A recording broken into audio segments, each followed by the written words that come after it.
ẹ káàsán ẹ káalẹ́ gbogbo àtẹ́ bá wo fídíò yìí. So vlog Yorùbá vlog mi leléyìí. So èmi àtàwọn ọ̀rẹ́ mi aṣáni pé ká lọ sí Ọ̀ṣun Grove ní ìlú Òṣogbo. Aṣá lọ sí Ọ̀ṣun Grove gbà tá fẹ́ wọlé leléyìí. Géètì wọn gangan ńlá òun leléyìí. So aṣá ti wọlé ń bíbá yìí, aṣá ń rí gbogbo àwọn kinní tán mọ́ sẹ́gbẹ̀ẹ́ ọ̀nà. Aṣá ń wo gbogbo ẹ̀, aṣá ń lọ pé kíní bó náà ṣe.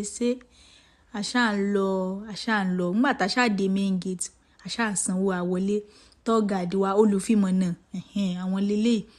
So ibi báyìí mo wá béèrè pé àwọn wo ló máa ń gba bí wọ́n ní ọmọbìnrin tí ò bá tí mọ ọkùnrin ní gbàbẹ̀ mo ní tọ̀ ìyún náà dà.